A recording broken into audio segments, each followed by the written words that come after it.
can touch the sound of silence. And in the naked light I saw 10,000 people maybe. People talking without speaking, people hearing without listening, people writing songs that voices never share.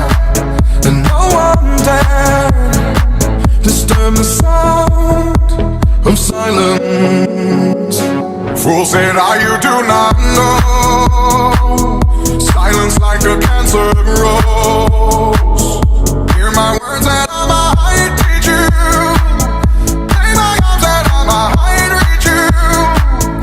But my words, like silent raindrops, fell and echoed in the wells of silence.